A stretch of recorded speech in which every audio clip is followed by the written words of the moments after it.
بسم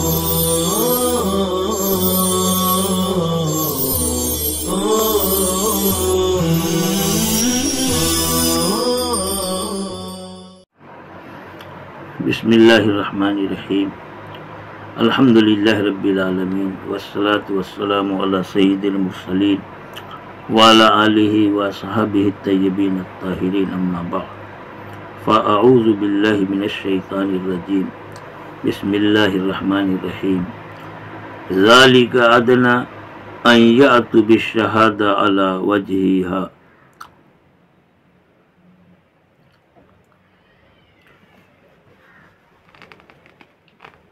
الى آخر الآیہ صدق اللہ العلی العظیم۔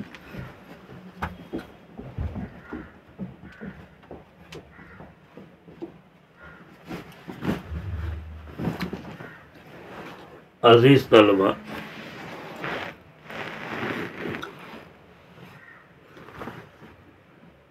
معقول میں بتایا گیا تھا کہ شاہد یا وصی کی خیانت اور جھوٹ کے ظاہر ہونے پر میت کے ورثہ جو اصل میں مدعی ہیں پھر بھی ان سے قسم لی گئی،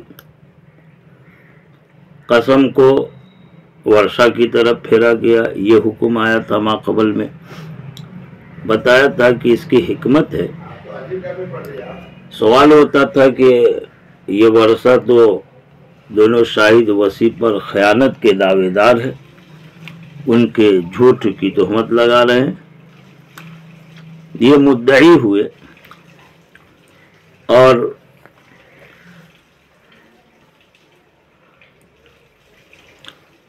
وہ دونوں شاہد دونوں وصی وہ مدعا علیہ ہوئے، اور قسم مدعی سے نہیں لی جاتی ہے بلکہ قسم مدعا علیہ سے لی جاتی ہے، تو پھر ورثہ پر قسم کیوں پھر رہی ہے؟ اسی کی حکمت اور وجہ بیان کی جا رہی ہے۔ ذالک یہ یعنی یہ مذکورہ حکم یعنی ورثہ کی طرف یمین کو پھیرنا، جیسا کہ واقعے میں تمیم اور عدی ان دونوں نے قسم کھا لی تھی اور ان دونوں کا جھوٹ ظاہر ہو گیا تھا۔ فرمایا ادنا ای اقرب الی ان یاتوا بالشہادۃ علی وجہہا، یہ قریب ہے اس بات کے کہ وہ گواہ یا وصی گواہی دینے کے طریقے پر گواہی دے، یعنی جھوٹ نہ بولے، خیانت نہ کرے۔ ادنا اقرب کے معنی میں ہے، دناعت سے نہیں دنون سے ہے۔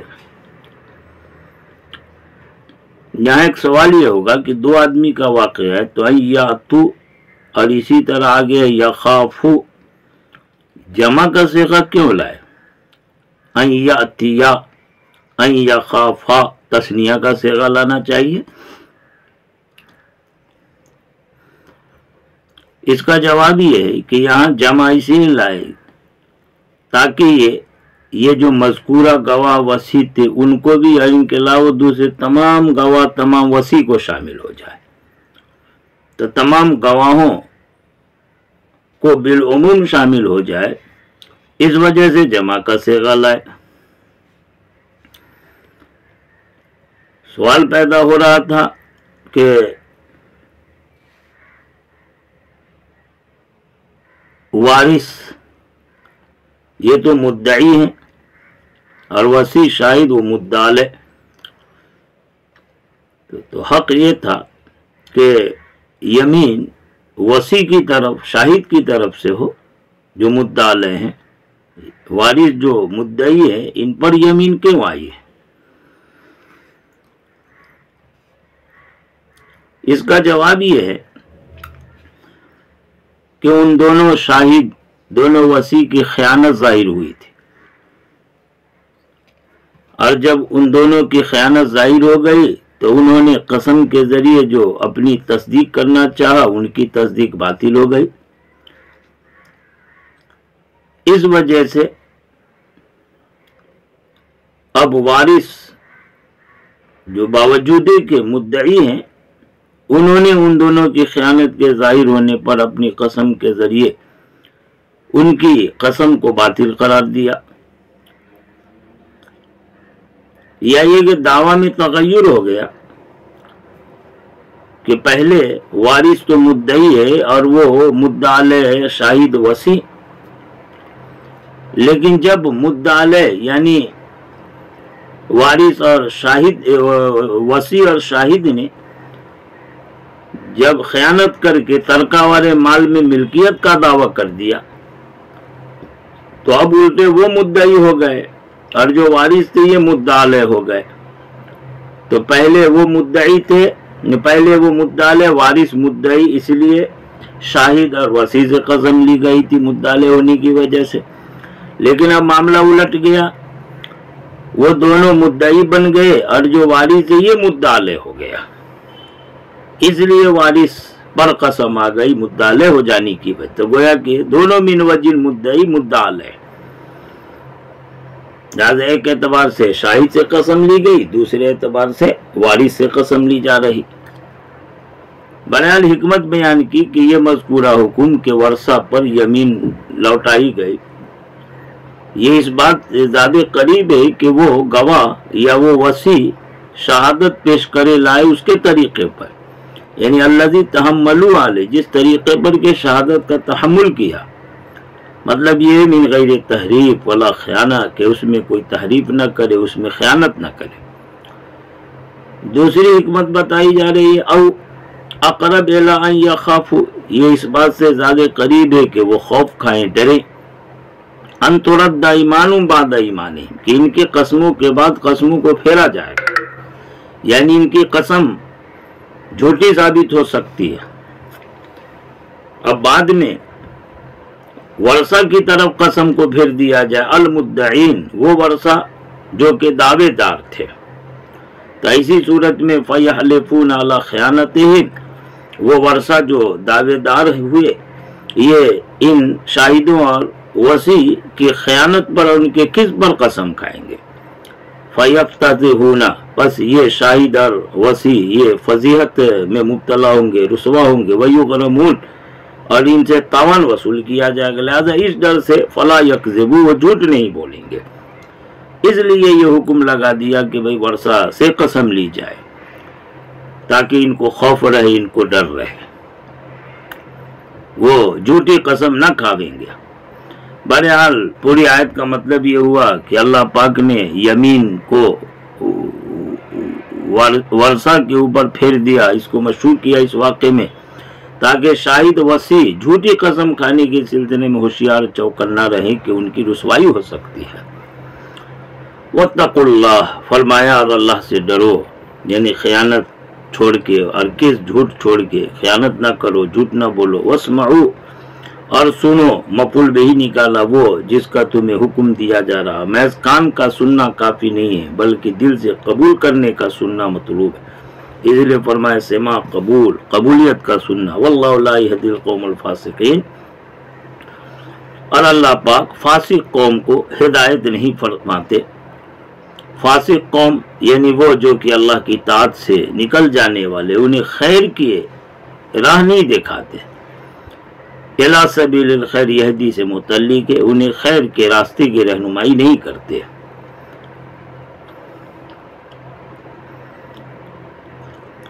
اذکر یوم یجمع اللہ الرسل فیقول، بہرحال یہ سارے معاملات کی باتیں تھی، قیامت میں معاملات کا معاملہ بڑا سخت ہوگا،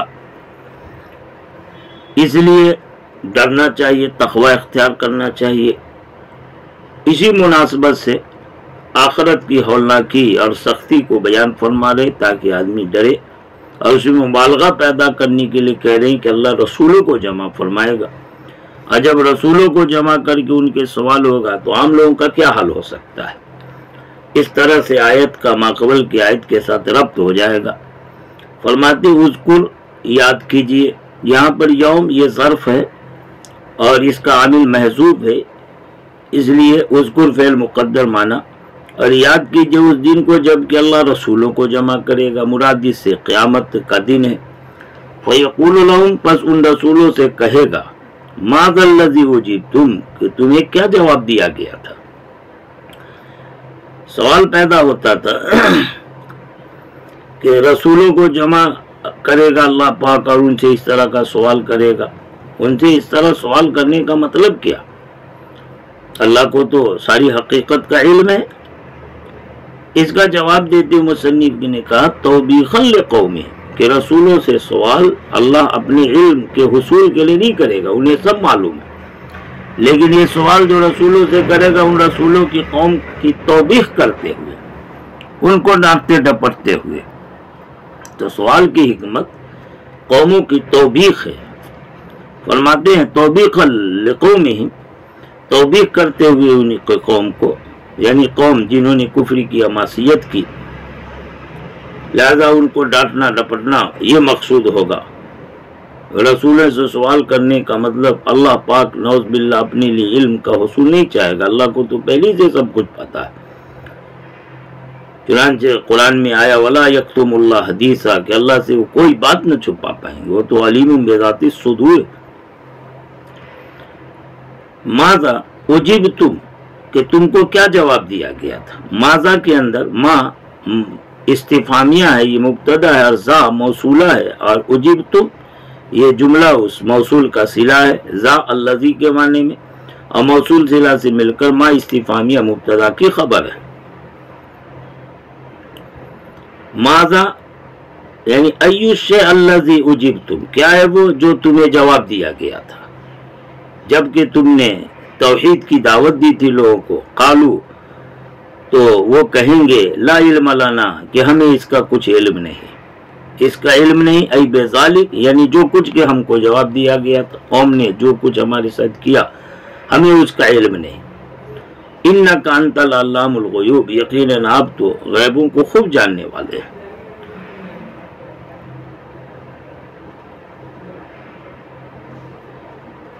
ای ما غاب عن العباد، یعنی وہ باتیں جو غیب کی بندوں سے غائب ہیں.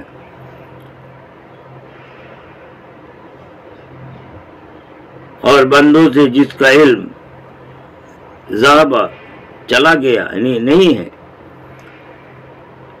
آپ اس کو جانتے ہیں، ہمیں کچھ علم نہیں. لیکن سوال پیدا ہوتا کہ رسول کیسے کہیں گے کہ ہمیں کچھ علم نہیں، واقعات انہی کے ساتھ پیش آیا. تو یہ جو بتا رہے وہ تو واقع کے بالکل خلاف خبر دے رہے ہیں. نعوذ باللہ اس میں رسولوں کا جھوٹ ظاہر ہو رہا. مصنف نے اسی کا جواب دیا آگے وَذَهَبَ عَنْهُمْ عِلْمُهُ لِشِدَّةِ حَوْلِ يَوْمِ الْقِيَامَةِ وَفَزْعِهِ،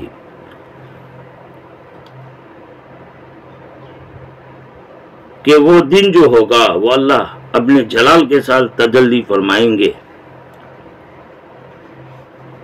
اور اس کی وجہ سے قیامت کا دن بڑا ہولناک ہوگا. اس دن بڑی شدید گھبراہٹ ہوگی. لہذا قیامت کے سخت ہولناکی اور شدید گھبراہٹ کی وجہ سے ان رسولوں سے علم چلا جائے گا، یعنی ان کو یاد نہیں رہے گا. پھر بعد میں جب ان کو سکون اطمینان ہوگا تو وہ اپنی امت کے خلاف گواہی دیں گے. فَكَيْفَ إِذَا جِئْنَا مِنْ كُلِّ أُمَّةٍ بِشَهِيدٍ، بس کیسے ہوگا اس وقت جب کہ ہم ہر امت سے گواہ کو پیش کریں گے. سوال یہ ہے کہ یہاں کہا جا رہا ہے کہ ان کو ابتداءً علم نہیں ہوگا قیامت کے سخت ہولناکی اور گھبراہٹ کی وجہ سے، انہیں پتہ نہیں رہے کہ ان کے ساتھ قوم نے کیا کیا تھا. حالانکہ قرآن کہتا ہے لا يحزنهم الفزع الاکبر، کہ انہیں وہ بڑی گھبراہٹ غمزدہ نہیں کرے گی. تو بظاہر دونوں میں تعارض ہے. جواب یہ ہے کہ یہاں جو موجودہ آیت ہے جس سے سمجھ میں آ رہا کہ قیامت کی سخت ہولناکی اور گھبراہٹ کی وجہ سے انہیں علم نہیں ہوگا، یعنی گویا کہ حواس باختہ ہوں گے، پریشان ہوں گے. نبیوں کا جب یہ حل ہوگا تو عام لوگوں کا کیا حل ہو سکتا؟ یہ ابتدائی موقف کے اعتبار سے، یعنی ابتدائی جب حشر میں ٹھہرایا جائے گا اس وقت ان لوگوں کی حالت ہوگی. اور قرآن نے جو دوسرا کہا کہ ان کو بڑی گھبراہٹ غمزدہ نہیں کرے گی، وہ انتہا کے اعتبار سے یعنی بعد کے اعتبار سے. تو شروع میں تو گھبراہٹ ہوگی اور اس کے سب لوگ شکار ہوں گے، اور اسی سخت ہولناکی اور گھبراہٹ کی وجہ سے وہ کہیں گے لا علم لنا، کہ ہمیں کچھ علم نہیں، آپ ہی غیب کو خوب جاننے والے۔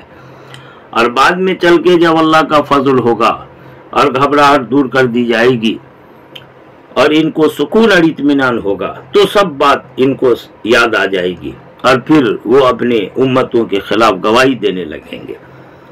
کہتے ہیں کہ ہمیں کچھ اس کا علم نہیں، یقیناً آپ ہی خوب غیبوں کا جاننے والے ہیں، وہ جو کہ بندوں سے غائب ہے۔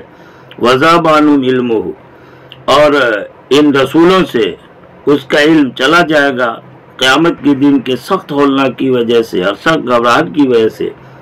پھر وہ لوگ گواہی دیں گے اپنی امت کے خلاف لما یسکنون، جب سکون پائیں گے، جب اطمینان ہوگا، گھبراہٹ دور ہوگی، یعنی انتہا کے اعتبار سے بعد میں، تو اس وقت ساری بات ان کو یاد آنے لگے گی، اور پھر وہ جواب دیں گے کہ ان کی قوم نے ان کے ساتھ کیا سلوک کیا تھا۔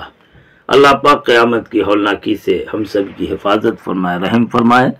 وآخر دعوانا ان الحمد للہ رب العالمین۔